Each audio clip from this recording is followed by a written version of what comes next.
السلام عليكم ورحمة الله وبركاته.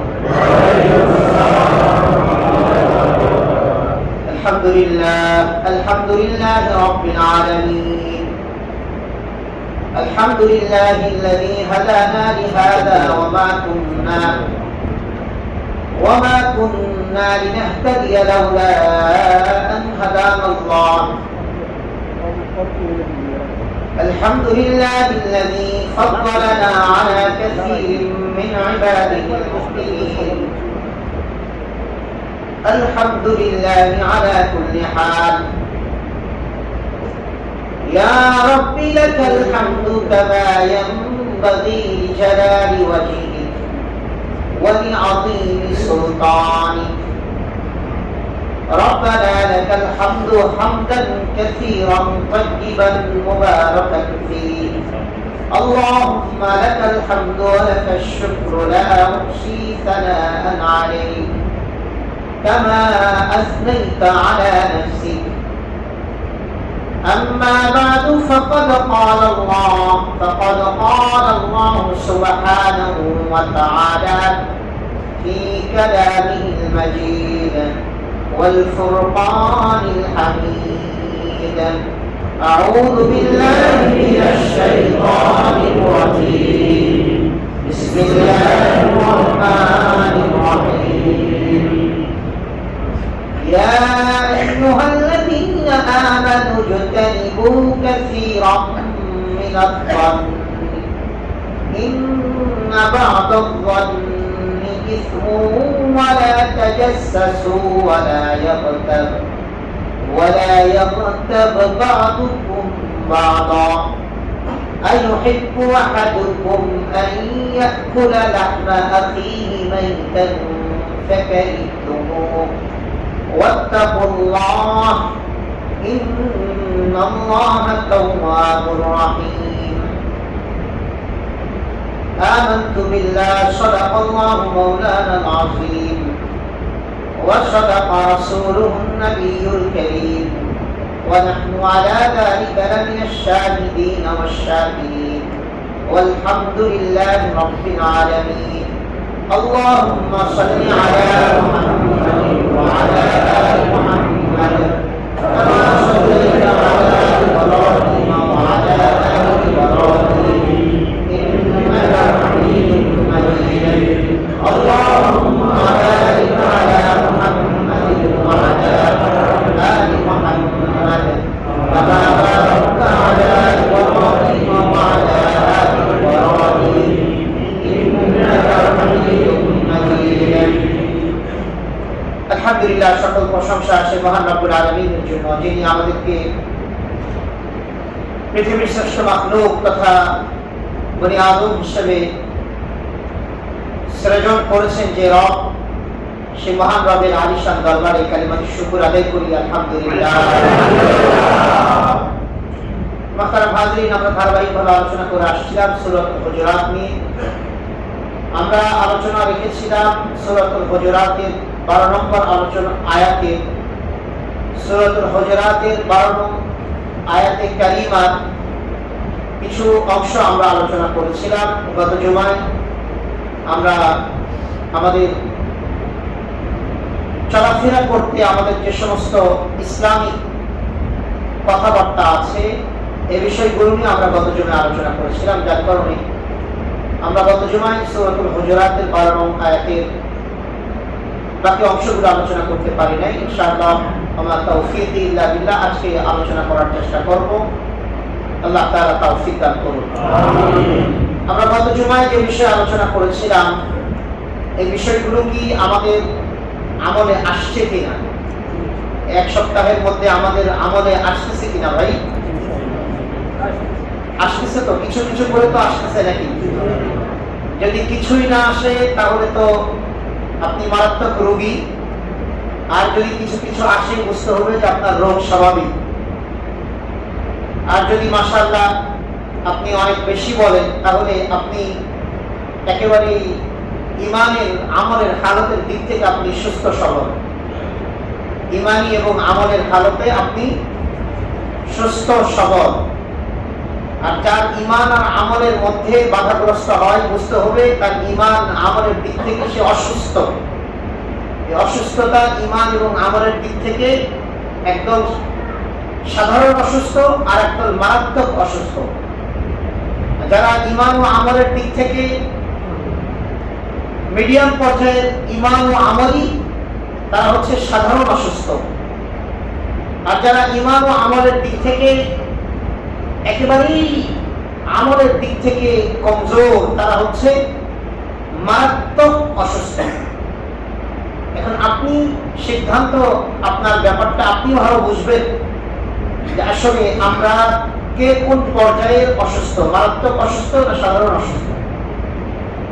এটা বুঝবার জন্য আমরা বলেছিলাম যে ইসলামের যে বিষয়গুলো আছে তথা আল্লাহর নাম, রসুলের নাম, রসুল কর্তৃক সুন্নাহগুলিকে আমাদের প্রতিনিয়ত বাস্তবায়নের যে একটা মেন্টালিটি, মানসিকতা।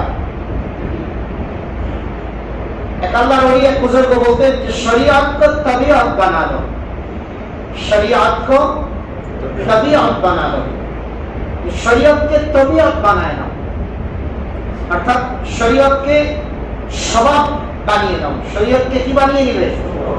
স্বভাবগত বিষয় বানিয়ে নাও। তো শরিয়তকে স্বভাব কিভাবে বানিয়ে নিবে? এটার জন্য মেহনত করতে হবে, এটার জন্য প্রাথমিক পর্যায়ে চেষ্টা করতে হবে।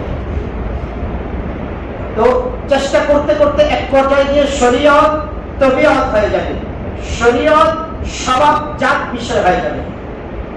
আজকে খাবার সামনে আসলে আমরা দোয়া করব, টয়লেটে যাওয়ার আগে দিয়ে মাথায় কাপড় দিব, মাথা ঢেকে যাব, বাম পা দিয়ে ঢুকবো, আগে দোয়া করব। এগুলো প্র্যাকটিস করতে হবে। প্র্যাকটিস করতে করতে করতে করতে এমন একটা পর্যায়ে চলে আসবে যে বেখিয়ালে থাকলেও খাবার সামনে আসলে দোয়া চলে আসবে মুখ দিয়ে, বেখিয়ালে থাকলেও শোয়ার সময় অটোমেটিক জবান দিয়ে কি আসবে? দোয়া চলে আসবে। ঘুম থেকে ওঠার পরে তো সাধারণত আমাদের এমনিতেই মেধা, ঘুম থেকে ওঠার পরে আমাদের মেধা সকলেরই কম কাজ করে, অন্তত কয়েক সেকেন্ড, কারো কয়েক সেকেন্ড, কারো 1 মিনিট। অর্থাৎ যে কোনো জিনিসই হোন্ডা স্টার্ট দেওয়ার পরে, গাড়ি স্টার্ট দেওয়ার পরে ইঞ্জিনটা রান হতে, ফুল ইঞ্জিনের ভিতরে ফুয়েল সিস্টেমটা যাওয়ার জন্য 2-3টা জোরে পিক আপ দিতে হয়। তাহলে কি হয়? ফুয়েল সিস্টেমটা ফুল ইঞ্জিনে চলে যায়।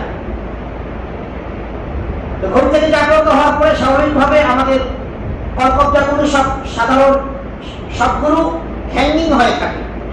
এই ওঠার পরে কারো 10 সেকেন্ড, কারো 20 সেকেন্ড, কারো আধা মিনিট, কারো 1 মিনিট লেগে যায় স্বাভাবিক অবস্থায় ফিরে আসতে। কিন্তু যারা শরীয়তকে তবিয়ত বানিয়ে নেয়, স্বভাবজাত বানিয়ে নেয়, ঘুম থেকে ওঠার পরে তার কলকব্জা স্বাভাবিকতায় ফিরে আসার আগেই তিনি ঘুম থেকে জাগ্রত হয়েছে, দোয়া করে ফেলবে, আলহামদুলিল্লাহিল্লাযী ইয়াহইয়ানা বা'দা মা আমাতানা ওয়া ইলাইহিন নুশুর। না পারলে অন্তত আলহামদুলিল্লাহ বলবে, না পারলে কি বলবে? আলহামদুলিল্লাহ বলবে। এটাকে বলা হয় শরীয়ত তবিয়ত হয়ে যাওয়া। মসজিদে আসার ঢোকার আগেই অন্য খেয়ালে থাকলেও তার জবান দিয়ে দোয়া চলে আসবে, তার জবান থেকে কি আসবে ভাই? দোয়া চলে আসবে। টয়লেট যদি চাপ দেয়, তো টয়লেটে যাওয়ার পরে জায়গা মতো বসার পরে আর কিছু করতে হয়? হ্যান্ডিং ম্যান্ডিং করতে হয় নাকি? কোনো কিছু স্টার্ট দিতে হয় না? জায়গা মতো সব কি হতে থাকে? নির্গত হতে থাকে, নির্গম হতে থাকে। এটা হচ্ছে অটো সিস্টেম। তো শরীয়তটা অটো সিস্টেম হওয়ার জন্য আগে একটু মেহনত করতে হবে। আগে কি করতে হবে? আমাদের মেহনত করতে হবে। যদি আমরা মেহনত করে একটা পর্যায়ে আমরা নিয়ে যেতে পারি, আর এই মেহনতটা আমাদের পিতার থেকে শুরু করতে হবে, মা থেকে শুরু করতে হবে। সন্তানরা অটোমেটিক শিখবে ইনশাআল্লাহ। পিতা মাতাই আমরা করি না, পারিবারিক ভাবে আমরা এখানে যত শিক্ষা দিই, এক লোক বলছে হুজুর আমার সন্তানগুলোকে মানে মাদ্রাসায় পড়ে, ঘরে এসে দোয়া দরুদ পড়ে না। আমি বললাম যে আপনি পড়েন আর কথা বলে না, আপনার বিবি পড়ে আর কথা বলে না। আপনি পড়েন না, আপনার বিবি পড়েন না, আপনার বড় ছেলে মেয়েরা পড়ে না, ছোট বাচ্চা ওরা মাদ্রাসা থেকে শিখা আসে, আসার পরে আপনাদের না পড়ার কারণে আপনাদের যখন সমাজে চলে যায় তখন তারাও নষ্ট হয়ে যায়। আপনি যদি পড়তেন, ওর ভিতরে তো যে ম্যাটারিক্স ছিল, আপনি পড়লে ছোট মানুষ মনে হয়তো ও পড়তো, তো আপনি পড়েন না, তথা পারিবারিক ভাবে আমলের প্র্যাকটিস নাই, যার কারণে বাচ্চাগুলো পড়ে না। আমাদের উচিত আগে আমরা যারা বড়, আমাদের পারিবারিক ভাবে আমরা যারা বাবা আছি, যারা মা আছি, বাবা যদি বিসমিল্লাহি ওয়া আলা বারাকাতিল্লাহ বলে খানা শুরু করে, কি মনে হয় বাচ্চারা চুপ থাকবে? একদিন, 2 দিন, 5 দিন, 7 দিন বাচ্চারা দেখার পরে চুপ থাকবে না শিখবে? মা যদি বিসমিল্লাহি ওয়া আলা বারাকাতিল্লাহ বলে খাবার শুরু করে, মা যদি সব জায়গায় বিসমিল্লাহ বলে সব কাজ শুরু করে, বাচ্চারা এটা দেখার পরে অটোমেটিকলি শিখবে। একটা সময় অবশ্যই ঘরে আমলি পরিবেশ চালু হয়ে যাবে। কিন্তু সম্মানিত ভাই, আমাদের যেটা প্রবলেম, আমরা এখানে তো আলোচনা করি অনেক বিষয়, কিন্তু আমরা পারিবারিক ভাবে বিষয়গুলোকে অ্যাপ্লাই করতে চাই না, বা করি না, বা মনে থাকে না। কিন্তু পারিবারিক ভাবে আমাদের অ্যাপ্লাই করা দরকার, আমাদের এগুলো মনে রাখা দরকার। যে ঘরের মধ্যে আল্লাহর নাম যত বেশি হবে, সেই ঘরকে আল্লাহ তাআলা তত বেশি শয়তান মুক্ত রাখবে। যে ঘরে আল্লাহর নাম যত জিকির কম হবে আল্লাহর নামে, সেই ঘরের ভিতরে শয়তান তত বেশি বাসা বাঁধবে। পরিষ্কার হাদিস। যে জবানের মধ্যে যত বেশি আল্লাহর নামের জিকির হবে, সেই দিলের মধ্যে রব্বুল আলামিনের প্রেম, মহব্বত আর ভালোবাসা, আল্লাহর রহম তত বেশি নাযিল হবে। যেই জবানে আল্লাহর নামের জিকির হবে না, সেই দিলের মধ্যে তত বেশি শয়তানের বাসা বাঁধবে, শয়তান তত বেশি আঁকড়া বানিয়ে দিবে। রব্বুল আলামিন কোরআন এটা বলেছেন, সূরা যুখরুফের মধ্যে পরিষ্কার করে বলে দিয়েছেন, ওয়া মান ইয়াশু আন যিকরির রহমান নুকাইয়িদ লাহু শাইতানা ফাহুয়া লাহু কারিন। সূরা যুখরুফের 36 নম্বর আয়াতে রব্বুল আলামিন পরিষ্কার করে বলে দিয়েছেন, সে ব্যক্তি, যে ব্যক্তি তার দিল থেকে, তার দিলে আমি রহমানকে জায়গা দেয় নাই, ওয়া মান ইয়াশু আন যিকরির রহমান, রহমানের জিকির থেকে যে দিল গাফেল, যে দিল খালি, নুকাইয়িদ লাহু শাইতানা, রহমান সেই দিলের মধ্যে শয়তানের বাসা বানাইয়া দিবে। পরিষ্কার কোরআন। এজন্য সম্মানিত ভাই, আমলগুলো যে বলি করার চেষ্টা করবো তো ইনশাআল্লাহ। পারিবারিক ভাবে আমরা যারা আমি শুনছি, আমাদের বিবিরা তো অনেক সময় অনেক আলোচনা শুনতেও পান না, তারা পুরুষরা আমরা যারা শুনছি, অন্তত অ্যাপ্লাইটা আমাদের দিয়ে আগে শুরু করতে হবে, মনে থাকবে তো ইনশাআল্লাহ। বাবা যদি বারবার ঘর থেকে, বাহির থেকে ঘরে গিয়ে সালাম দেয়, তো বিবি শিখবে, সন্তানরা শিখবে, নাতিরা শিখবে, সবাই শিখবে। কিন্তু বাবাই সালাম দেয় না, বাবাই সালাম দেয় না, তো কে শিখবে, কে শিখাবে এই ঘরে? আপনাদের খতিব সাহেব তো প্রতিটি ঘরে ঘরে গিয়ে আমল শিখাইতে পারবে না ভাই। খতিব সাহেব তো এখানে বলে দিবে, আলেম সাহেব তো আপনাকে জায়গা মতো বলে দিবে, আপনাকে গিয়ে ঘরের মধ্যে প্র্যাকটিস করাইতে হবে। আল্লাহ আমাদের সবাইকে আমাদের তৌফিক দান করুন। মুহতারাম হাজিরিন, আমরা সূরাতুল হুজুরাতের 11 ও 12 নম্বর আয়াতে আমরা আলোচনা করছিলাম। আল্লাহ তাআলা এই আয়াতে 3টি বিষয় নিয়ে আমাদেরকে আল্লাহ নিষেধ করেছে যে বান্দা এই 3টি কাজ তোমরা করবে না। 1 নম্বর কাজের কথা বলছিলাম, মনে আছে কারো? ইজতানিবু কাসীরাম মিনাজ যান। আমরা এই বিষয়টা অধিকাংশ মানুষই করে থাকি, মানুষকে খারাপ ধারণা করা। মানুষকে কি ধারণা করা? কি ধারণা করা ভাই? কোন সুযোগ আছে ইসলামে? কোন সুযোগ আছে ইসলামে কাউকে খারাপ ধারণা করা? 1 নম্বরটা খুব বদ স্বভাব একটি মানুষের প্রতি খারাপ ধারণা করা। ইসলাম এটাকে নিষেধ করে দিয়েছে। রব্বুল আলামিন পরিষ্কার করে না করেছেন এটা করা যাবে না।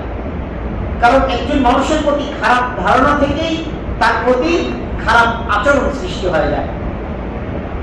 হ্যাঁ, কোনো বিষয় যদি অস্পষ্টতা থাকে, যদি সে ব্যক্তির থেকে ক্লিয়ার হওয়া যায়, ব্যাখ্যা নেওয়া যায়, তো তার কাছে জিজ্ঞাসা করা। অনেক কিছু আছে মানুষের ব্যাপারে অস্পষ্টতা, তাকে জিজ্ঞাসা করা, ভাই আপনার এই বিষয়টাকে আমি আনক্লিয়ার, আমাকে একটু পরিষ্কার করবেন কিনা।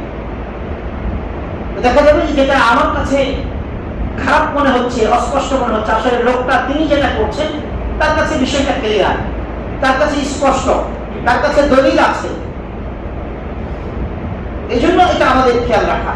আমরা এই বিষয়ে আমরা আলোচনা করেছিলাম। আল্লাহর হাবিব সরকার দুজাহান নবী মুহাম্মদ আরবি সাল্লাল্লাহু আলাইহি ওয়াসাল্লাম আমাদেরকে এই সূরাতুল হুজুরাতের 12 নম্বর আয়াতে 3টি বিষয়কে আমাদের নিষেধ করেছেন, রব্বুল আলামিন নিষেধ করেছেন। 1 নম্বর হচ্ছে মানুষকে খারাপ ধারণা করা যাবে না। আচ্ছা, মানুষকে আপনি খারাপ ধারণা করলেন, এর দ্বারা আপনার ফায়দাটা কি? আমি মানুষকে খারাপ ধারণা করলাম, এর দ্বারা আমার লাভটা কি? এর দ্বারা আমার কোনো লাভ ক্ষতি আছে? ক্ষতি আছে, কোনো লাভ নেই। নিশ্চিত না হওয়া পর্যন্ত খারাপ ধারণার দ্বারা কোনো লাভ নেই। 2 নম্বর আল্লাহ তাআলা বলছেন ওয়ালা তাজাসসু, কারো ব্যাপারে গোয়েন্দাগিরি করবে না। কারো ব্যাপারে কি করবে না? সবাই বলি জাসুসি করবে না, গোয়েন্দা হবে না। কারো গোপন বিষয় অনুসন্ধান করবে না। কারো গোপন বিষয় কি করবে না? কারো গোপন বিষয় তালাশ করবে না। আড়ি পেতে থাকবে না, আড়ি পেতে শুনবে না। ইসলাম এটাকে আল্লাহ তাআলা কঠোরভাবে নিষেধ করেছেন। ইসলাম প্রত্যেক ব্যক্তির প্রাইভেসিকে ইসলাম সর্বোচ্চ গুরুত্ব দিয়েছেন। কারণ একজন মানুষের প্রাইভেসি নষ্ট হওয়া মানে তার সম্মান নষ্ট হওয়া। আর ইসলাম একজন মানুষের কয়টি বিষয়কে সবচেয়ে বেশি গুরুত্ব দিয়েছেন? বলেন কি কি? ভুলে গেছেন? ভুলে গেলে তো কোনো কিছু হবে না। জান, মাল, সম্মান। জান, মাল, সম্মান। একজন মুসলমানের জান, মাল, সম্মান সবচেয়ে বেশি ইসলাম গুরুত্ব দিয়েছে। তাহলে একজনের প্রাইভেসি নষ্ট হওয়া মানে তার জান, মাল, সম্মান তিনটার যে কোনো একটাকে আমি ক্ষতি করার চেষ্টা করছি। এই জন্য ইসলাম প্রাইভেসিকে খুব গুরুত্ব দিয়েছে। এই জন্য ইসলাম বলছে তোমরা কারো গোপন দোষ অনুসন্ধান করবে না। তারপর আল্লাহ বলছেন পর নিন্দা করবে না, কারো সমালোচনা করবে না। কারো কি করবে না? সমালোচনা করবে না। এই তিনটি বিষয় নিয়ে সূরাতুল হুজুরাতের 12 নম্বর আয়াতে রব্বুল আলামিন আলোচনা করেছেন। আমরা 1 নম্বর বিষয় কাউকে খারাপ ধারণা করবে না, এ ব্যাপারে আমরা অনেকগুলো আলোচনা করেছিলাম। আজকে শুনে একটি হাদিস বলবো। রাসূল আরবি সাল্লাল্লাহু আলাইহি ওয়াসাল্লাম, তিবরানী শরীফের হাদিস।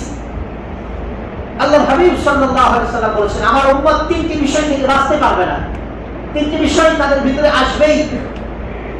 1 নম্বর, লক্ষণ দেখে শুভ নির্ণয় করা। লক্ষণ দেখে শুভ অশুভকে নির্ণয় করা। 2 নম্বর বিষয় হচ্ছে হিংসা করা। 3 নম্বর বিষয় হচ্ছে মানুষকে কুধারণা করা, মানুষের ব্যাপারে কুধারণা পোষণ করা। এই তিনটা বিষয় আমার উম্মতের ভিতরে থাকবেই। 1 নম্বর, লক্ষণ দেখে শুভ অশুভ নির্ণয় করা। আলহামদুলিল্লাহ এটা এখন নেই, এই যুগে নেই অবশ্যই। একটা সময় খুব বেশি ছিল। সূচি বায়ু যেটাকে বলা হয়, ঘর থেকে বেরিয়েছে তো কাক দেখেছে, আজকে মনে হয় যাত্রাটা ভালো হবে না, থেকে যাও, এরকম একটা অবস্থা একটা সময় ছিল কিনা? আলহামদুলিল্লাহ এখন নেই মোটামুটি। কি কথা ঠিক না বেঠিক? এখন নেই, অনেকটা নেই, তারপরেও আছে। কারণ সকালবেলা রিক্সাওয়ালা ভাড়া পাওয়ার পরে, এই রিক্সাওয়ালা ভাড়া পাওয়ার পরে টাকাটারে চুমা দেয়, রিক্সার হাতলের মধ্যে থাপড়া দিয়া চুমা দেয়। দোকানদার দোকান খোলার পরে চুমাচুমি করে। রাতে কিন্তু বিবিরা হয়তো একটাও চুমা দেয়, কিন্তু দোকানে এসে চুমাচুমি শুরু করে। যে জায়গায় চুমা দিলে আল্লাহ খুশি হইতেন, যে জায়গায় চুমা দিলে বান্দা খুশি হইতেন, এই জায়গায় নাই।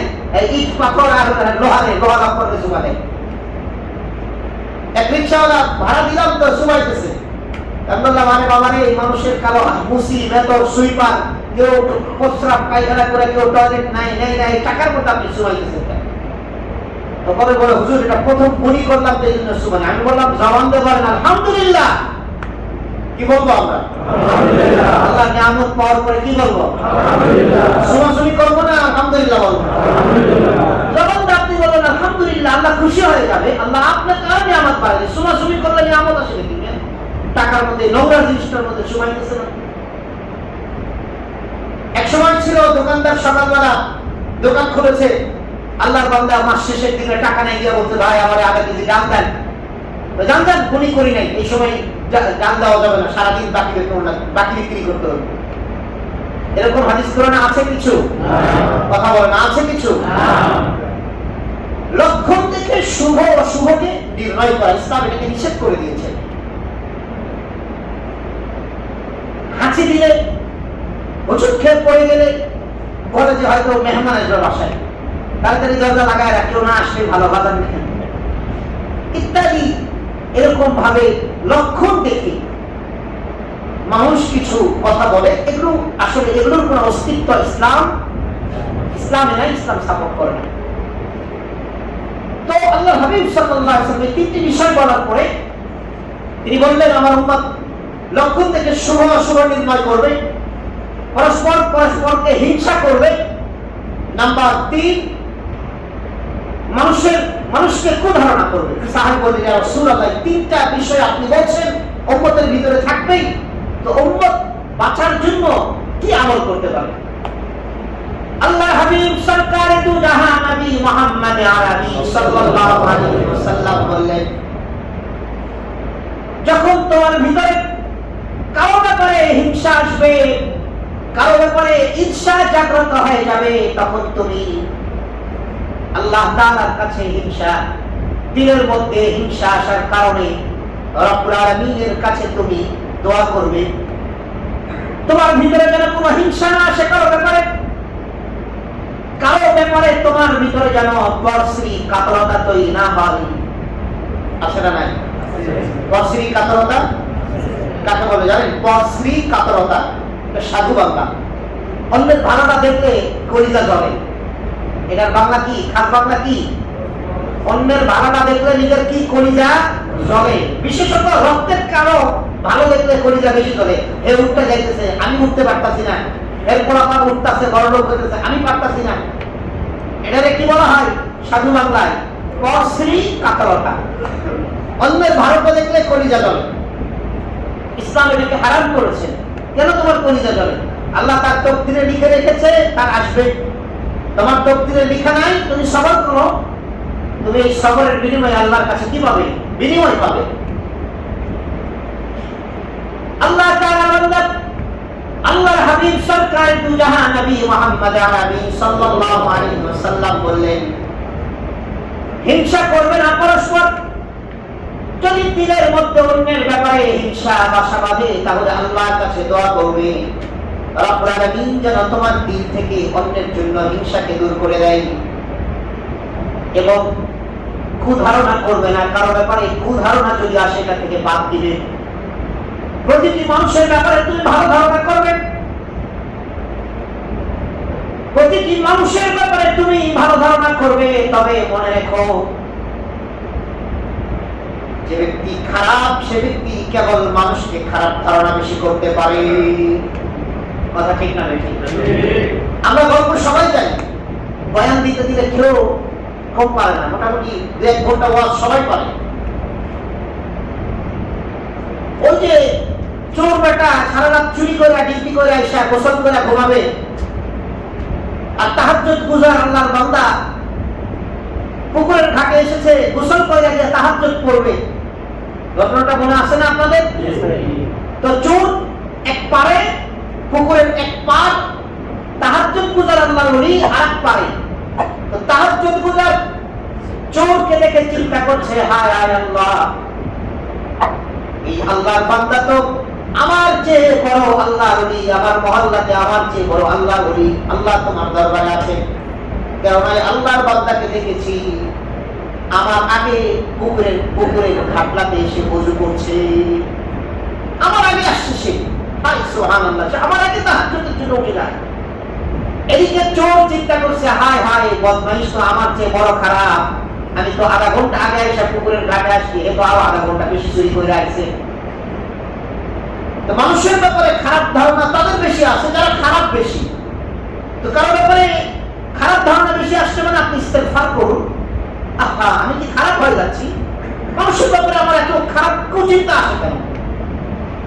এটা নিজে নিজে ডিসাইড করবে, নিজে নিজে নিজেকে ধারণা করবে যে আসলে আমি কেমন। সবার প্রতি যদি আপনার সুধারণা আসে, বুঝতে হবে যে আপনার দিলটা ভালো, দিল ভালো আপনি। আর যদি আল্লাহর বান্দা মানুষের ব্যাপারে আপনার বেশি বেশি খারাপ ধারণা আসে, তাহলে আল্লাহ তাআলার বান্দা মনে রাখবেন আপনার দিল খারাপ। আমার যদি আল্লাহর কোন বান্দার ব্যাপারে বারবার খারাপ ধারণা আসে, মনে রাখতে হবে আমার দিল খারাপ। আর খারাপ দিল যাদের, কালিমাযুক্ত যাদের দিল, রব্বুল আলামিন তাদেরকে কখনো জান্নাতে পৌঁছাবে না। আল্লাহ তাআলা বান্দা তার হাবিব সরকারে দু জাহান নবী সাল্লাল্লাহু আলাইহি ওয়াসাল্লাম বললেন, আর যখন কোন বিষয় করতে গিয়ে যখন লক্ষণ থেকে শুভ অশুভ নির্ণয় করার মত চাইবে, কোন বিষয় দেখার পরে সেই বিষয়টা যখন করতে মনে চাবে না, অবশ্যই তুমি সেই বিষয়টা করে ফেলবে। তাহলে শুভ অশুভ বিষয়টাকে তুমি কোনো পাত্তা দিলে না। আল্লাহ তাআলা বললেন এই যে তিনটি বিষয় বললেন, হিংসা করা, শুভ অশুভ লক্ষণ দেখে নির্ণয় করা, আর মানুষের প্রতি কুধারণা করা, এই তিনটি রোগ শারীরিক না মানসিক? কথা বলে না। আল্লাহ তাআলার বান্দা এই মানসিক রোগগুলি আমাদের ভিতরে আছে না নাই? আল্লাহ তাআলার বান্দা আত্মার যদি কারো ভিতরে রোগ থাকে, রব্বুল আলামিন বলেন যার আত্মা অপবিত্র সে আনসাকসেস। রব্বুল আলামিন সূরাতুশ শামসের 9 এবং 10 নম্বর আয়াতে রব্বুল আলামিন পরিষ্কার করে বলে দেন ক্বাদ আফলাহা মান যাক্কাহা ওয়া ক্বাদ খাবা মান দাসসাহা। আল্লাহ তাআলা রব্বুল আলামিন বলেন সে ব্যক্তি সফল কাম, সে ব্যক্তি কামিয়াব, সে ব্যক্তি সাকসেসফুল যার আত্মা পবিত্র। ওয়াকাদ খাবা মান দাসসাহা, আর সে ব্যক্তি নাকাম, সে ব্যক্তি আনসাকসেস, সে ব্যক্তি অসফল যার আত্মা অপবিত্র। তথা এই আত্মিক রোগগুলো যার দিলের ভিতরে যত বেশি, সেই আল্লাহর বান্দার আত্মাটা তত বেশি অপবিত্র। আল্লাহ তাআলার বান্দার আত্মা যদি পবিত্র হয়ে যায়, রব্বুল আলামিন সেই পবিত্র আত্মাওয়ালাদেরকে জান্নাতে পৌঁছাবেন। রব্বুল আলামিন সূরাতুল আলার 14 নম্বর আয়াতে বলেছেন ক্বাদ আফলাহা মান তাযাক্কা, সে ব্যক্তি সফল কাম যার আত্মা পবিত্র। 15 নম্বর আয়াতে রব্বুল আলামিন দুটি আত্মা পবিত্র করার দুটি রব্বুল আলামিন পথ্য দিয়েছেন, ঔষধ দিয়েছেন। সূরাতুল আলার 15 নম্বর আয়াতে রব্বুল আলামিন বলছেন বান্দা তোমার এই আত্মার রোগগুলি, এই হিংসা করা, কারো প্রতি হিংসা করা, অতিকৃপণতা করা, লোভ করা, কুধারণা করা, অহংকার করা, বান্দা এগুলো আত্মার রোগ। এই আত্মার রোগগুলি যদি তুমি আত্মায় তোমার আক্রান্ত থাকে তাহলে তুমি কখনো জান্নাতে যেতে পারবে না। আবার মনে রেখো এই আত্মার রোগ থেকে পবিত্র হওয়ার জন্য আমি আল্লাহ দুটি পথ্য দিলাম, দুটি ঔষধ দিলাম। রব্বুল আলামিন সূরাতুল আলার 15 নম্বর আয়াতে বলেন ওয়ালাকা রাসমা রাব্বিহি ফাসাল্লা। বান্দা বেশি বেশি করে তুমি যদি তোমার আল্লাহর জিকির করো তাহলে তোমার আত্মাটাকে আমি আল্লাহ পবিত্র আত্মা বানিয়ে দিব। দুই নম্বর ফাসাল্লা, ও বান্দা সময় মতো ফরজ ইবাদতগুলি, ফরজ নামাজগুলি আদায় করবে, যত বেশি পারো নফল সালাত আদায় করবে, বেশি বেশি আল্লাহর জিকির করবে আর সালাত আদায় করবে বান্দা, তাহলে আমি আল্লাহ তোমার এই অপবিত্র আত্মাটাকে পবিত্র বানিয়ে দিব। আল্লাহ তাআলার মধ্যে এক সাহাবী শুধু আত্মা পবিত্র হওয়ার কারণে তার ঠিকানা, তার ব্যাপারে রাসূল আরবি সাল্লাল্লাহু আলাইহি ওয়াসাল্লাম জান্নাতে যাওয়ার সার্টিফিকেট দিয়েছেন। জান্নাতে যাওয়ার সার্টিফিকেট একদিন দেন নাই, 2 দিন দেন নাই, পরপর আল্লাহর হাবিব সাল্লাল্লাহু আলাইহি ওয়াসাল্লাম তিন দিন দিয়েছেন।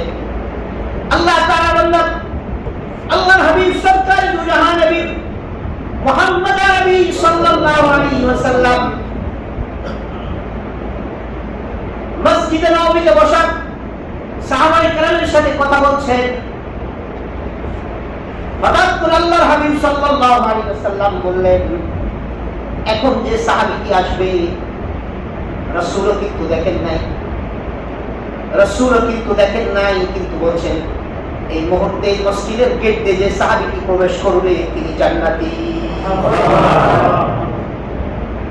রাসূল জানিয়ে দিয়েছেন কে তাকে, কথা বলেন। রাসূল আরবীকে কে জানিয়ে দিয়েছেন? আল্লাহ জানিয়ে দিয়েছেন। কে? আল্লাহ রাব্বুল আলামিন। রাসূল নিজের কাছ থেকে কোনো কথাই বলেন না। আল্লাহ কোরআনে বলেছেন ওয়া ইয়ানতিকু আনিল হাওয়া ইন হুয়া ইল্লা ওয়াহয়ুন ইউহা। সূরাতুন নাজমের মধ্যে আল্লাহ পরিষ্কার করে বলেছেন মুহাম্মদ তো নিজ থেকে কোনো কথাই বলে না, যতক্ষণ আমি আল্লাহ ওহী না প্রেরণ করি, আমি আল্লাহ যতক্ষণ প্রত্যাদেশ আমি আল্লাহ তাকে না জানিয়েছি ততক্ষণ তিনি কোনো কথাই নিজ থেকে বলেন না। আল্লাহর হাবিব সরকার দু জাহান নবী মুহাম্মদ আরবি সাল্লাল্লাহু আলাইহি ওয়াসাল্লাম বললেন এখন যে সাহাবীটি আল্লাহর ঘরে প্রবেশ করবে তিনি জান্নাতি। সাহাবায়ে কেরাম সকলেই উন্মুখ হয়ে তাকিয়ে আছে, না জানি কে প্রবেশ করে। এত বড় সৌভাগ্যের অধিকারী কে হবে? আবু বকর, ওমর, ওসমান, আলী না অন্য কেউ? দেখি সাহাবায়ে কেরাম ওই মজলিসে যারা ছিলেন তার মধ্যে একজন ছিলেন হযরত আব্দুল্লাহ ইবনে ওমর রাদিয়াল্লাহু তাআলা আনহুমা। তিনি বলেন, আমিও তাকিয়ে আছি, উন্মুখ হয়ে তাকিয়ে আছি, কোন ব্যক্তিটি, কোন সাহাবীটি রাসূলের জবান থেকে নিজের জান্নাতের সার্টিফিকেট দুনিয়াতে পেয়ে যাচ্ছেন। আমরা তো মনে করেছি হয়তোবা কোনো পরিচিত সাহাবী, কোনো বড় কোনো সাহাবী হবে। না, একটু পরে দেখি এমন একজন সাহাবী আসলেন যে সাহাবী সামাজিকভাবে কোনো পরিচিতি নাই, যে সাহাবীকে সবাই আমরা ওইভাবে চিনিও না। এমন একজন সাহাবী মসজিদে নববীর ওই দরজা দিয়ে প্রবেশ করলেন। হযরত আব্দুল্লাহ ইবনে ওমর রাদিয়াল্লাহু আনহু তিনি বলেন, আমরা দেখে রাখলাম আল্লাহ তাআলা কি শান। পরের দিনও একই সময় আল্লাহর হাবিব সরকার দু জাহান নবী মুহাম্মদ আরবি সাল্লাল্লাহু আলাইহি ওয়াসাল্লাম আলোচনা করছেন। আলোচনা করতে করতে হঠাৎ করে আবারও বললেন, মসজিদে নববীর দরজা দিয়ে এখন যে ব্যক্তিটি প্রবেশ করবে, যে সাহাবী প্রবেশ করবে তিনি জান্নাতি। আমরা গতকালকের ন্যায় আবারও উন্মুখ হয়ে তাকিয়ে আছি, না জানি কে প্রবেশ করে। দেখলাম আর কেহ নয়, গতকালকে যে সাহাবী প্রবেশ করেছেন ওই একই ব্যক্তি আবার আজকেও প্রবেশ করেছে। হযরত আব্দুল্লাহ ইবনে ওমর রাদিয়াল্লাহু তাআলা আনহু তিনি বলেন, আশ্চর্য হলাম, কাকতালীয়ভাবে তৃতীয় দিন ওই একই সময় আল্লাহর হাবিব সরকার দু জাহান নবী মুহাম্মদ আরবি সাল্লাল্লাহু আলাইহি ওয়াসাল্লাম একই জায়গাতে বসা আলোচনা করতে করতে হঠাৎ করে চুপ করলেন। চুপ করার পরে বলছেন, এখন যে সাহাবী মসজিদে নববীতে প্রবেশ করবেন তিনি জান্নাতি। আমরা আবার গত 2 দিনের টাই উন্মুখ হয়ে তাকিয়েছিলাম, দেখি কে জানি প্রবেশ করে। দেখতে দেখতে হঠাৎ করে দেখলাম অন্য কোন সাহাবী নয়, গত 2 দিন রাসূল আরবি সাল্লাল্লাহু আলাইহি ওয়াসাল্লাম যার ব্যাপারে জান্নাতে যাওয়ার সার্টিফিকেট দিয়েছেন, সেই একই ব্যক্তি আজকে তৃতীয়বারের মতো জান্নাতে যাওয়ার সার্টিফিকেট পেয়ে গেলেন।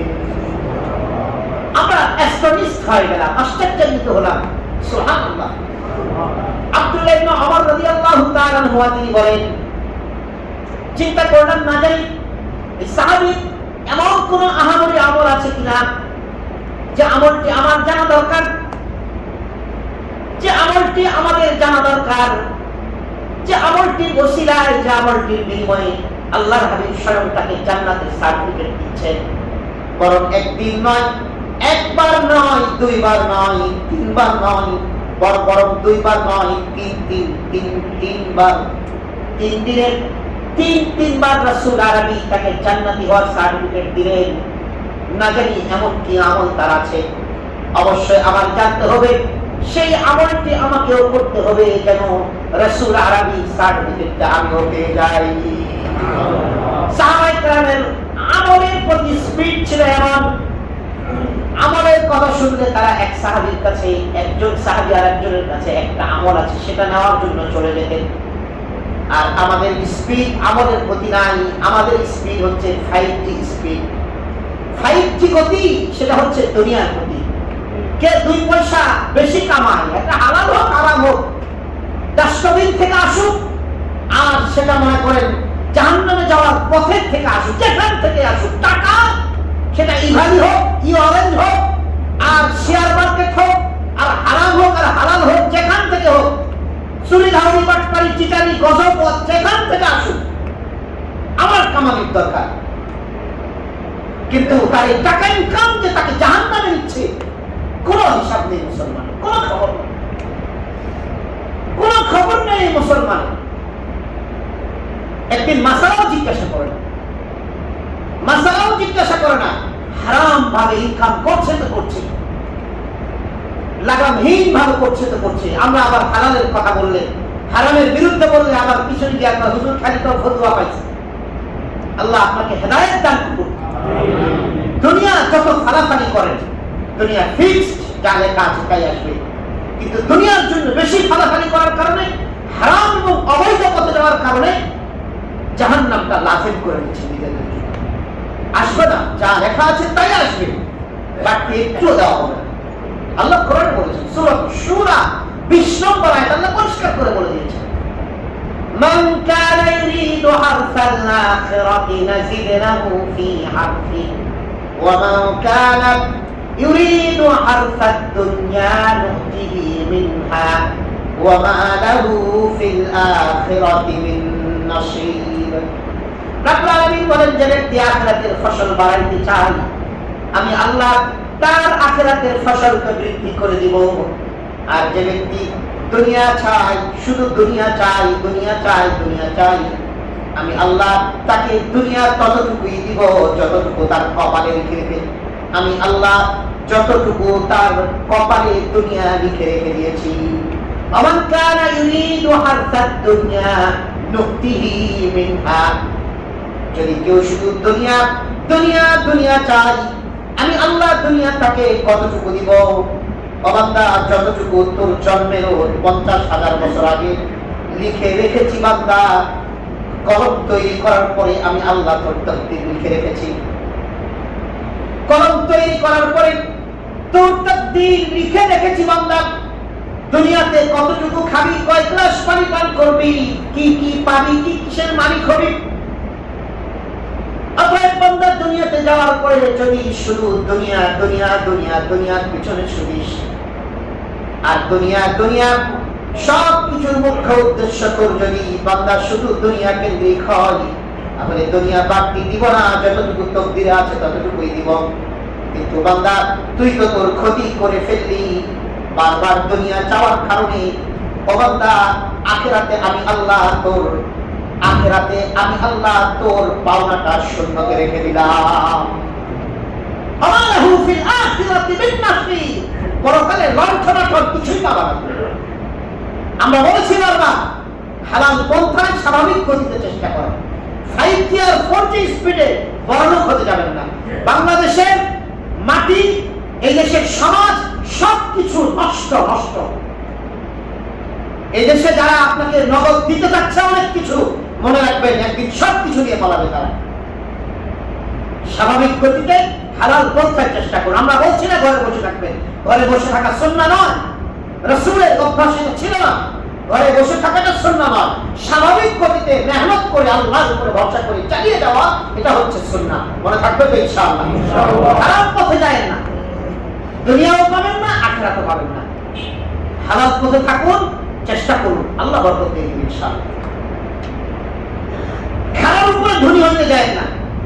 এই দেশে খারাপ উপরে ধনী শুধু এক শ্রেণীর মানুষ হতে পারে, এছাড়া অন্য কেউ হয় না। খারাপ উপরে ধনী এক শ্রেণীর মানুষ হয় এই দেশে। কোন শ্রেণীর মানুষে আপনারা খুব ভালো করে জানেন, নাম বলার দরকার নেই, নাম বললে ঝামেলা আছে। এজন্য আমাদের হালাল পথে স্বাভাবিক গতিতে দুনিয়ার প্রতি চেষ্টা করা। মনে থাকবে তো ইনশাআল্লাহ? কোন আচ্ছা ধনী হতে যাবেন না তো ইনশাআল্লাহ? হারাম পথে ধনী হতে যাবেন না তো ইনশাআল্লাহ? শেয়ার বাজারে যাবেন না তো ইনশাআল্লাহ? ইওরেন জানি খালি এরকম শয়তানি নতুন নাম দিয়ে নতুন মানুষের থেকে টাকা খুইলা এরকম কোন ধান্দাবাজি করলে যাবেন না তো সেদিকে ইনশাআল্লাহ? মনে থাকবে তো ইনশাআল্লাহ? আল্লাহ হেদায়েত দান করুন সবাইকে, আমিন। আল্লাহ তাআলার বান্দা, দিলকে পরিষ্কার করা দরকার। দিল যদি অপবিত্র হয়, রব্বুল আলামিন বান্দাকে জান্নাতে নিবে না। সাহাবীর আদব ছিল, সাহাবায়ে কেরামের আমল ছিল, আমলের ব্যাপারে 5G স্পিডে তারা দৌড়াইতেন। আর আমাদের অভ্যাস দুনিয়ার ব্যাপারে 5G স্পিডে দৌড়াই। চেঞ্জ করা দরকার। আল্লাহ তাআলার বান্দা হযরত আব্দুল্লাহ ইবনে ওমর রাদিয়াল্লাহু আনহুমা তিনি বললেন, নামাজ শেষ করলাম। নামাজ শেষ করে ওই সাহাবীকে বললাম, চাচা যান, আমার মনে চাচ্ছে আমি আপনার ঘরে একটু মেহমান হব। সাহাবী সামনে তাকে গ্রহণ করলেন, চলো বেটা। সাহাবীর সাথে 3 দিন একই রুমে ছিলেন হযরত আব্দুল্লাহ ইবনে ওমর রাদিয়াল্লাহু আনহুমা। 3 দিন পরে ওই সাহাবীকে তিনি এই 3 রাতে তেমন শেষ রাতেও আমল করতে দেখেন না, স্বাভাবিক অবস্থায়। এশা পড়েছে, ফজরের জামাতে এসেছে, এইভাবে 3 রাত চলে গেল। হযরত আব্দুল্লাহ ইবনে ওমর রাদিয়াল্লাহু আনহুমা তিনি 3 দিন পরে মেহমানের সর্বনিম্ন মেয়াদ হচ্ছে কয়দিন থাকা? কথা কয় না? মানে সর্বনিম্ন মেয়াদ মানে আপনার বাড়িতে আপনি মানে আপনার বাড়িতে গিয়ে কি করেন? রেস্ট নেন, খাওয়া দাওয়া একবেলা করে, এরকম বলা যাবে না 3 দিনের আগে। এরকম বলা যাবে না কয় দিনের আগে? 3 দিনের আগে। 3 দিন পরে আপনি বিভিন্ন ভাবে বুঝাইতে পারেন যে ভাই আপনি এখন থাকার চেয়ে গেলেই ভালো। এটা 3 দিন পরে যদি আপনার মনে চাই এটা বলতে পারেন। ইসলাম বলে যে 3 দিন যদি থাকতে চাই তুমি সানন্দে গ্রহণ করো, তোমার যা আছে তাই দাও। ইসলাম খাবার দাবারের ব্যাপারে বলে না যে একবারে মাছ গোস্ত খাইসা খাইসা খাও না। ইসলাম এগুলো বলে না। ইসলাম বলে আনা মিনাল মুতাকাল্লিফিন, তুমি মুতাকাল্লিফ হয়ে না, বানাওটি কিছু করো না। তার জন্য অনেক কিছু কইরা একদিন খাওয়া পরের দিন চিন্তা করে আয় বেলা তো গেল না, পরের দিন কি খাওয়াবো না। ইসলাম বলে স্বাভাবিকভাবে রাখো, 3 দিনের মেন্টালিটিটাই খারাপ হোক।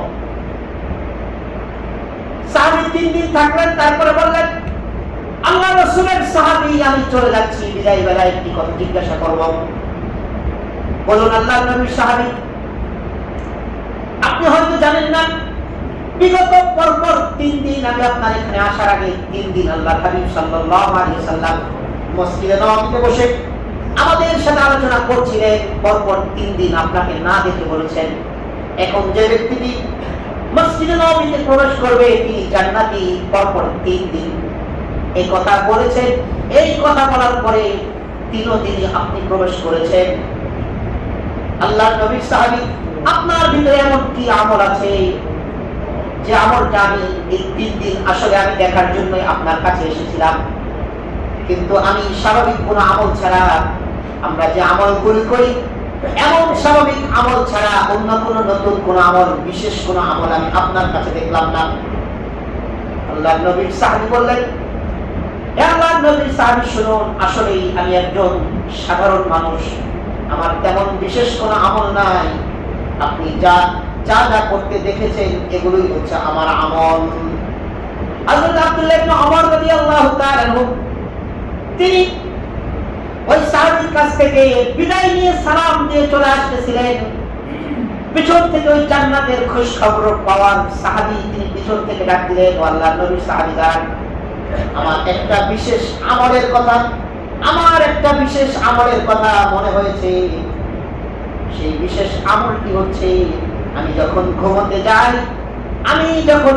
যাই তখন আমি আল্লাহ তাআলাকে বলি, আয় আল্লাহ, তোমার কোন বান্দা আমার নামে যদি গীবত শিকায়ত করে, আমার নামে যদি খারাপ ধারণা পোষণ করে, আমার ব্যাপারে আমাকে নিয়ে কোনো কথা বলতে গিয়ে যদি গুনাহ করে ফেলে, আল্লাহ আমি সবাইকে ক্ষমা করে দিলাম এবং রব্বুল আলামিন তুমিও তাদেরকে ক্ষমা করে দাও।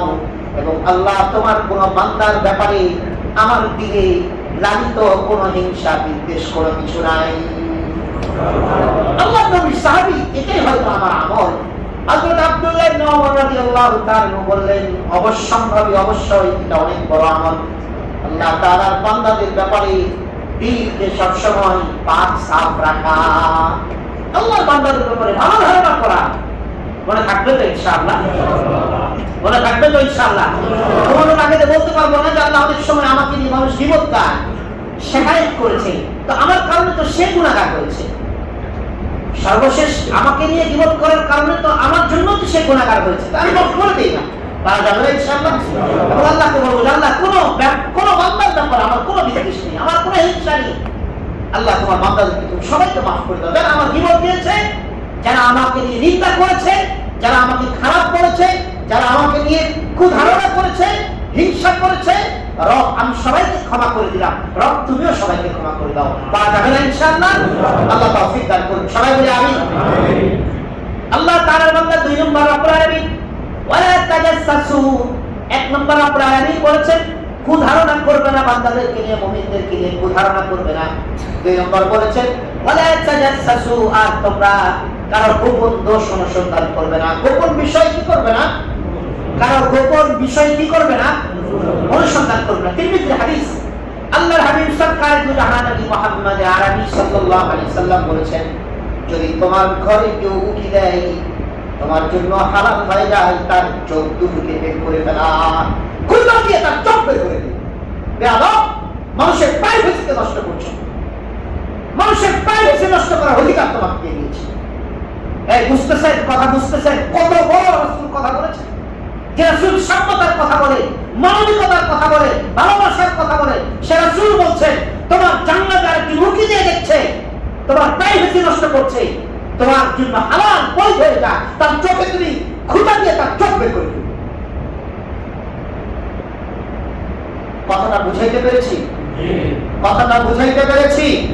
কারো দোষ অনুসন্ধান করবো না, কারো গোপন বিষয়কে চাষবাস করতে যাবো না। হ্যাঁ, সরকার কর্তৃক যদি কাউকে সিআইডির দায়িত্ব দেওয়া হয়, সরকারি ভাবে যদি কারো ব্যাপারে কাউকে লেলিয়ে দেওয়া হয়, সেটা আলাদা কথা। সরকারের হয়তো বিভিন্ন কারণে ডাকতে পারে, তবে সরকারের উচিত নয় ছোট্ট কোনো কারণে জনগণকে, বিশেষত এই দেশের আলেম ওলামা যারা লক্ষ লক্ষ মানুষের রাহবার, তাদেরকে ছোট্ট কোনো কারণে, ছোট্ট কোনো অজুহাত দিয়ে তাদেরকে গ্রেফতার করা, এটা আমরা কখনোই সাপোর্ট করি না।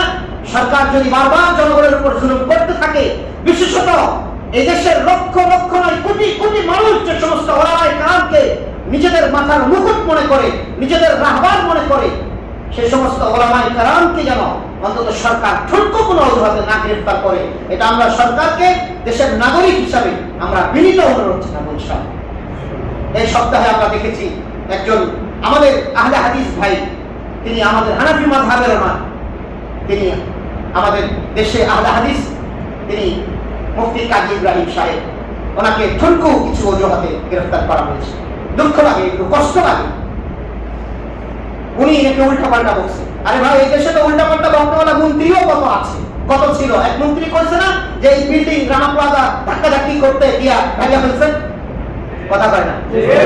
ওই মন্ত্রীরা গ্রেফতার হয়নি কেন? আরেক মন্ত্রী আরেক আমলে, অন্য দলের আমলে বলছে নরসিংদীতে লঞ্চ ডুইবা মরে গেছে মানুষ। ওই মন্ত্রী বললেন যে এক একটা মানুষের বিনিময়ে আমরা এক একটা করে ছাগল দিয়ে দিব। আরে গুলি করে মারা দরকার ছিল না এই মন্ত্রীরা? মানুষের বিনিময়ে কি ছাগল হয়? এই কথা বলেন না কেন? মানুষের বিনিময়ে ছাগল, একটা মানুষের মূল্য ছাগল দিয়ে হয়? এটা কত নিকৃষ্ট কথা বলছে, প্রতিনিয়ত এরকম বলছে। যে বিজ্ঞানী বলেছিল সূর্য স্থির, পৃথিবী ঘুরছে। এরপর আরেক বিজ্ঞানী বলছে সূর্য ঘুরছে, পৃথিবী স্থির। এই দুটো বিজ্ঞানীর কথা নিয়ে মারামারি চলতেছে না এখনো? যারা বিজ্ঞানের ছাত্র, এখনো কথা এদের মারামারি চলছে। অথচ আল্লাহ বলছেন আশ-শামসু তাজরি লিমুস্তাকাররিন লাহা যালিকা তাকদীরুল আজিজিল আলীম। আল্লাহ কোরআনে বলছেন সূর্য ঘোরে, পৃথিবী স্থির থাকে। মানুষ একটা ভবিষ্যৎবাণী করতেই পারে, হতেও পারে নাও পারে, একটা ভবিষ্যৎবাণী মানুষ করতেই পারে। এই মুফতি সাহেব কিছু কথা, আমার তো এলেম নেই, আমি তো বলতে পারি না। উনি অনেক বড় মাপের আলেম, দেশের অনেক বড় মাপের আলেম। উনি মানুষের ভুল ভ্রান্তি হতেই পারে। ছোট্ট অজুহাতে একজন মানুষকে গ্রেফতার করা, আল্লাহ সবাইকে হেদায়েত দান করেন। সবাই বলে আমিন। আমরা বলছি কথাটা এই জন্য, আমাদের গায়ে লাগে না, এগুলো। আমরা বলছি যখন জুলুম সমাজে বেড়ে যাবে, তখন আল্লাহ তাআলা জুলুম বরদাস্ত করতে করতে করতে করতে সকলদের উপরে, সকল সাধারণ মানুষদের উপরে আল্লাহ গজব নাযিল করে দিবেন। এই দেশে যেন সাধারণ মানুষের উপরে গজব না আসে, বিশেষ কোন মানুষের কারণে, জুলুমের কারণে। এজন্য আমরা কথা বলছি। সবাইকে ধরে নিয়ে যান, সমস্যা কি? আমার সমস্যা কি? আমি না চাইলে তো হয়ে গেলাম। আমাকে না ধরলেন জন্য আমাকে ধরলেন না, সবাইকে আপনি ধরে নিয়ে যান আপনারা। কিন্তু আমরা বলি যে এই জন্য যে মানুষের উপরে জুলুম বারবার হতে থাকলে, অন্যায় ভাবে কারোর উপরে জুলুম হতে থাকলে আল্লাহর গজব আপনাদেরকে সহ করবে। ফেরাউন যখন নীল নদে ডুবে মরেছিল, ফেরাউনের বাহিনী শুধু মরে নাই, ফেরাউন সহ আল্লাহ হত্যা করেছিলেন। ফেরাউনকে ধ্বংস করেছেন তার বাহিনী সহ, এককভাবে কাউকে নেই। সম্মানিত ভাই, আবু জেহেল যখন মরেছিল, আবু জেহেল একা মরে নাই বদরের যুদ্ধে, 70 জন 72 জনকে নিয়ে মরেছে। এজন্য আমরা এটা আমাদের খেয়াল রাখা দরকার, জুলুম কারোর উপরে করা যাবে না। ছোট্ট কোনো অজুহাতে একজন সম্মানিত মানুষের ইজ্জত সম্মান নিয়ে টানাটানি করে, এগুলো আদৌ ঠিক না। আল্লাহ তাআলা আমাদের সবাইকে সহিহ বুঝ দান করে, আমাদের সবাইকে হেদায়েত দান করে। আমাদের দেশের আপামর জনতা রাস্তার ইট পাথর খেয়ে বাঁচে না। আপামর জনতা ইচ্ছে চাল, ডাল, লবণ, চিনি এগুলো খেয়ে বাঁচে। আপনারা এদিকে খেয়াল করুন। আজকে যারা হালাল ইনকাম করে সীমিত আয়ের মানুষ, তারা বাজার করতে পারে না, বাজারে যেতে পারছে খেয়াল করুন, আল্লাহর ওয়াস্তে বলছি। চাল ডালের আজকে কি অবস্থা এটা জনগণ সবাই ভালো করে জানে। সাধারণ আয়ের মানুষ আজকে চলতে পারে না, মধ্যবিত্তরা চলতে পারে না। সয়াবিন, একটা সয়াবিন অনেক ডাক্তার বলে খাওয়ার মতো কোনো তেলও না, 160 টাকা কেজি। একটা চিনির কেজি 90 টাকা, যে দেশে চিনির কেজি ছিল 50 টাকা, 55 টাকা, 60 টাকা। এগুলো কথা বললে ভেজাল আছে, এই জন্য সবকিছু বলা যাবে না। খালি আসমানের উপরে জমিনের নিচে কথা বলবে সবচেয়ে নিরাপদ। হুজুর এর চেয়ে ভালো হুজুর না, বেতন তো পাইতেছি, সমস্যা কোথায়?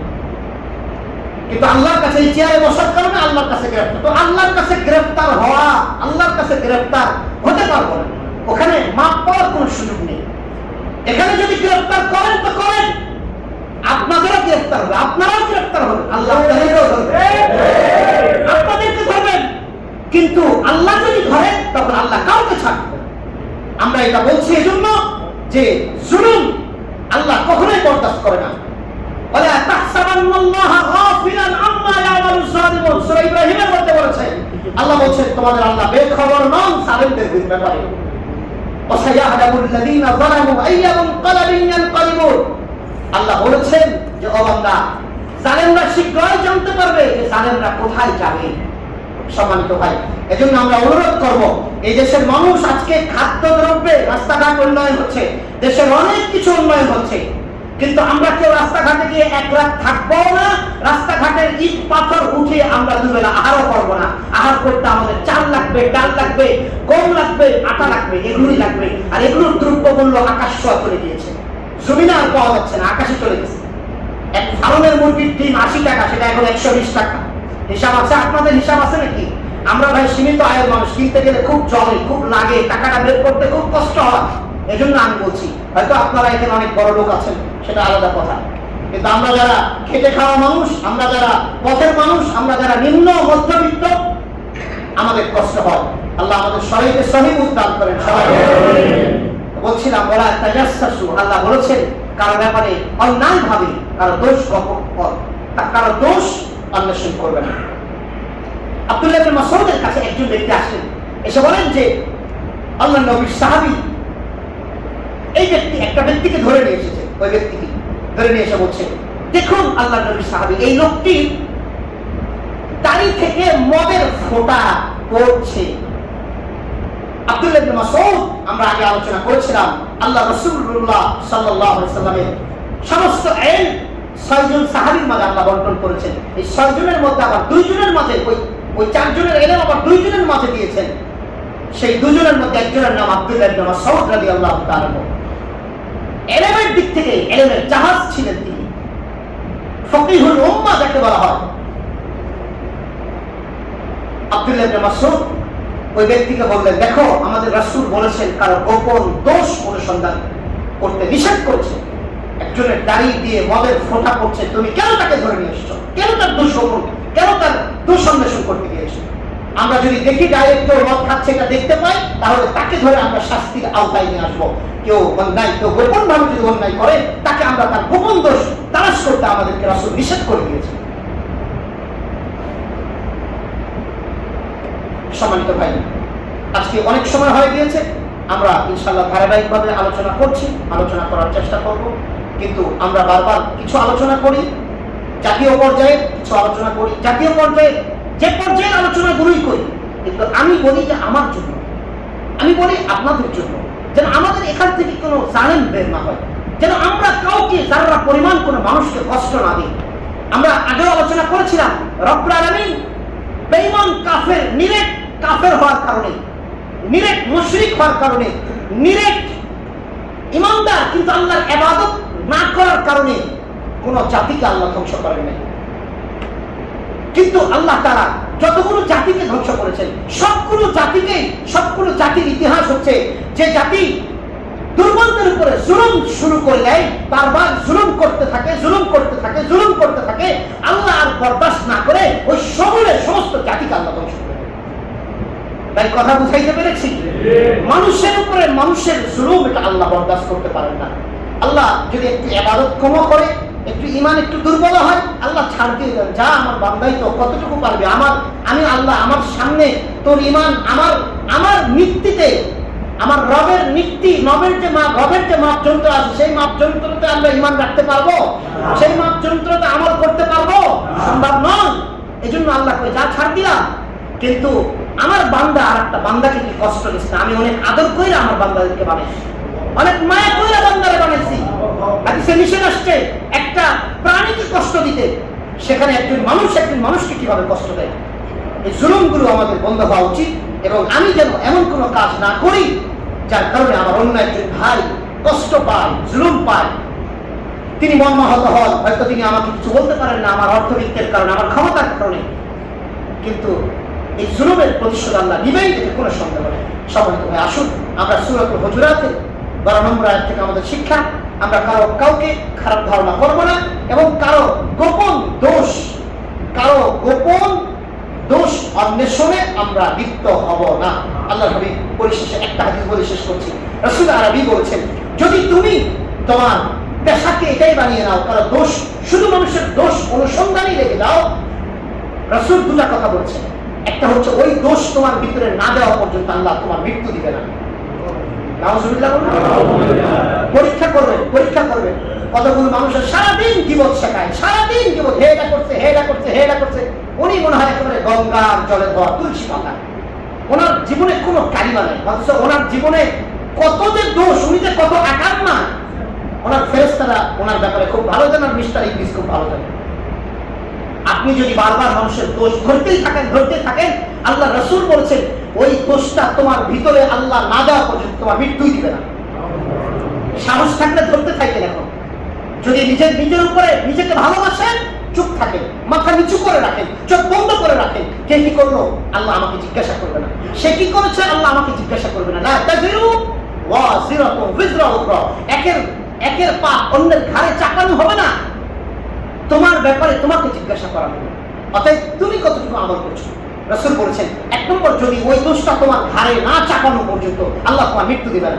নাম্বার 2, যদি তুমি মানুষের দোষ ধরার পিছনেই লেগে থাকো, তো আল্লাহ তাআলা তোমাকে এত পরিমাণ বেইজ্জত করবে যে তুমি যদি তোমার ঘরে থাকো, তুমি যদি উটের হাওদার মধ্যে থাকো, নিরাপদ নিশ্চিন্তে থাকো, সেই জায়গাতে গিয়েও আল্লাহ তোমাকে বেইজ্জত করে ছাড়বে। এখন যদি কারোর সাহস থাকে যে মানুষের খালি দোষ ধরবেন, ধরতে থাকেন, ওয়াইট করতে থাকেন, ওয়াইট অ্যান্ড সি, অপেক্ষা করুন, দেখতে থাকুন অবস্থাটা কি হয়। আল্লাহ যে কথাগুলো বললাম আমাদের সবাইকে সহিভাবে বুঝাইবার আমার একটা তৌফিক দান করুন। সবাই বলি আমিন। একবার ছোট্ট একটা প্রশ্ন করেছে, মাথা নেড়া করা হারাম নাকি সুন্নাহ? নেড়া শব্দটা হবে মাথা নাড়া, আমাদের দেশে যেটা বলে যে নেড়া মানে চুল সব ফেলে দেওয়া। চুল সব ফেলে দেওয়াটা অ্যাকচুয়ালি স্বাভাবিক গতিতে চুল ফেলে দেওয়ার দুটা পদ্ধতি। একটা হচ্ছে যে আপনার ইহরাম, আপনার হজ করার পরে, উমরা বা বড় হজ করার পরে, হজের মধ্যে 6টা ওয়াজিব আছে, তার মধ্যে একটা ওয়াজিব হচ্ছে মাথার চুল ফেলে দেওয়া, নাড়া করা, কামিয়ে ফেলা, অথবা চুল ছেঁটে ফেলা। ওই সময় তো ওয়াজিব, ওটা করতেই হবে। স্বাভাবিক অবস্থায় মাথার চুল লম্বা রাখা, এটা রাসূলের আদি সুন্নাহ, স্বভাবগত সুন্নাহ।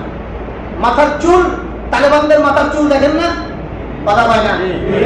আমাদের তালেবান ভাইদের মাথার চুল দেখছেন? ছোট না বড়? কথা হয় না? ছোট না বড়? মুজাহিদদের মাথার চুল থাকবে বড়। এরকম মাঝে মাঝে এরকম করলে চুল মূল সব এরকম হয়। সৈন্য যারা আছে, মানে আপনার হচ্ছে কাফের সৈন্য যারা আছে, এরা দেখে বলবো ওরে বাপরে বাপ, এটা কোন টাইগার, এ দিবদ্ধ। সাহাবায়ে কেরাম অধিকাংশ সুন্নাহ রেখেছেন। আমাদের বাংলাদেশের মানুষ এটা কম রাখতে পারে। আসলে আমাদের ওয়েদারটা, আমি অনেকদিন রেখেছি, কিন্তু গরমে অস্থির লাগে। আমরা এই সুন্নাহকে আমার যারা রাখে আমার খুব ভালো লাগে, কিন্তু আমিও একবার দুবার রেখেছিলাম, গরমে পারি না। চুল বড় রাখা এটা রাসূলের আদি সুন্নাহ, ছোটকাল থেকেই তার চুল বড় ছিল। তিনি উমরা করা ছাড়া জীবনে কখনো চুল ছাটেনও নাই, কাটেনও নাই, কামানো নাই। ভাই কথা বুঝাইতে পেরেছি? আল্লাহ তাআলা কোরআনে সূরাতুল ফাতহের মধ্যে বলেছেন, মুহাল্লিকিনা রুউসাকুম ওয়া মুকাসসিরিনা লা তাখাফু। আল্লাহ বলেছেন তারা চুল নাড়া করবে অথবা চুল ছেঁটে ফেলবে। এটা আপনার হজের আলোচনা করতে গিয়ে, হজের আলোচনা শেষে এটা বলছেন, হজ পরবর্তী কার্যক্রম কি এটা বলতে গিয়ে আল্লাহ এটা বলেছেন। তো নাড়া করার কথা কোরআনে এসেছে, তবে হজ পরবর্তী সময়ে রাসূলের স্বাভাবিক আদি সুন্নাহ স্বভাবগত যে নিয়ম ছিল সেটা তিনি চুল লম্বা রাখা, চুল ছেঁটে ফেলা নয়। তবে হযরত আলী রাদিয়াল্লাহু তাআলা থেকে বর্ণিত, তিনি তার বেশিরভাগ মুজি বের হতেন। মুজি প্রস্রাবের রাস্তা দিয়ে পুরুষ মহিলা প্রত্যেকের তিনটা জিনিস বের হয়, তিন চারটা জিনিস। একটা হচ্ছে মুজি, একটা অদি, একটা নুতফ, একটা হচ্ছে আপনার হচ্ছে মনি, আর একটা হচ্ছে প্রস্রাব। চারটা জিনিস বের হয় প্রস্রাবের রাস্তা দিয়ে: মুজি, অদি, মনি, প্রস্রাব। প্রস্রাবের ব্যাপারে সবাই জানি। মনি হচ্ছে স্বামী স্ত্রী মিলনের ফলে অথবা আপনার নাইট প্রেশারের কারণে ইত্যাদির কারণে এটা বের হতে পারে। তারপর একটা হচ্ছে অদি। অদি মানে অসুস্থতা। এটা পুরুষ নারী সবারই হয়। আপনার হচ্ছে ভাতের মারের মতো অসুস্থ হলে অথবা কারো শরীরে খরা বেশি চাপ দিলে, খরা হলে এটা আপনার টয়লেট করতে গেলে অনেক সময় এটা বের হয়। এটা বের হওয়ার দ্বারা আপনার গোসল ফরজ হয় না। আর একটা হচ্ছে মুজি, যেটা উত্তেজনার প্রথম, স্বামী স্ত্রী মিলনের আগে যে উত্তেজনার যে প্রথম একটা অবস্থা, ওই সময় এটা বের হয়। আলী রাদিয়াল্লাহু তাআলার ব্যাপারে এসেছে, তিনার নাকি এটা এই সমস্যাটা ছিল, এটা বেশিরভাগ সময় বের হতো। তো তিনি এক সাহাবীকে বললেন যে রাসূল তো আমার শ্বশুর, আমি তো তাকে জিজ্ঞাসা করতে পারছি না, আমার স্মরণ করছে, তো আমি তো এই প্রবলেমে থাকি, তুমি গিয়া আমার রাসূলকে একটু বলো যে আমি তো এই প্রবলেমে থাকি, তো আমি কি করতে পারি, আমার বেশিরভাগ সময় এটা বের হয়, মুজি বের হয়। তো ওই সাহাবী গিয়ে বলে, ইয়া রাসূলুল্লাহ, আলীর তো এই প্রবলেমটা হয়, কি করতে পারে আলী? আল্লাহর হাবিব বললেন, আলীকে চুল নাড়া করে রাখতে বলবেন। আলীকে কি করবে? চুল ছেঁটে ফেলবে, অর্থাৎ পুরা কামায় ফেলতে বলবে, নাড়া করতে বলবে। হাদিস থেকে জানা যায় যে আলী রাদিয়াল্লাহু তাআলা তার জীবনের বেশিরভাগ সময় মাথাকে কি করে রেখেছেন? নাড়া করে রেখেছেন। তবে রাসূলের সুন্নাহ, সাহাবায়ে কেরামের সুন্নাহ ছিল চুল বড় রাখা, বাবরি রাখা। মনে থাকবে তো ইনশাআল্লাহ? নাড়া করাটা আলী রাদিয়াল্লাহু তাআলার সুন্নাহ বলতে পারি, এটা রাসূলের সুন্নাহ নয়। তাই কথা বুঝাইতে পেরেছি? তবে কেউ যদি এমনি নাড়া করে স্বাভাবিকভাবে, কোনো অসুবিধা নেই। এটা কে করতেছে? লাইভ করতেছে কি? বাহির থেকে কোনো পিস্তি পোলা বানানো হয় না? শয়তান আসছে, এখানে আরো একটা শয়তান আসছে। তো বলছিলাম, তাহলে আশা করি মশলাটা বুঝতে পেরেছেন যে যদি কারো আলী রাদিয়াল্লাহু তাআলা যে একটা প্রবলেমের কথা বললেন, যদি এই প্রবলেমে কেউ ভোগে, তাহলে আপনার হচ্ছে মাথা নাড়া করা। আর না হলে ইসলামের স্বাভাবিক অবস্থা হচ্ছে মাথার চুল রাখা। চুল রাখতে গিয়ে এই মনে করেন আপনার সিসকা কাটিং, ফুসকা কাটিং, সজারু কাটিং, গজারু কাটিং, তারপরে হচ্ছে আগুন কাটিং, মানে আগুন দিয়ে চুল পোড়ায় দেয়, এদিকে বাড়তি, এদিকে খাটতি, এদিকে সটকা, এদিকে লম্বা, এগুলো জায়েজ না হারাম? ইহুদি নাসারার কোন স্টাইল রাখা যাবে? স্টাইল রাখলে একবারে রাসূলের সুন্নাহ, বাবরি রাখা যাবে। আর না হলে ছোট কাটলে সমান করে, চতুর্দিকে সমান করে ছোট করে রাখবে। মনে থাকবে তো ইনশাআল্লাহ? একদিকে একেবারে কাইটা, আবার এখন আবার কাইটা শুধু কাটে না, কাইটা আবার কষ্ট করে ফিলোনিতে সিটি করে না, এই কাইটাই সিটি করে ফেলে। কথা কয় না? কাইটা সিটি করে। আরেকজন দেখলাম এই জায়গায় কাইটা চোখ বানায় রাখছে, এই জায়গায় আরেকজন এখানে মনে করেন মানুষ বানায় রাখছে। কাইটা কি করতেছে না করতেছে? বেটারে আল্লাহ চুল দিছে, বেটা দেখাই দিতেছে, চুল দিছে আল্লাহ, আমি দেখাই দিই ফ্যাশন কারে। আল্লাহ হেদায়েত দান করুন। আশা করি বুঝতে পেরেছেন। আল্লাহ যে কথাগুলো বললাম আমাদের সবাইকে আল্লাহ সবাই বুঝবার, বুঝাইবার আমার একটা তৌফিক দান করুন। সবাই বলে আমিন।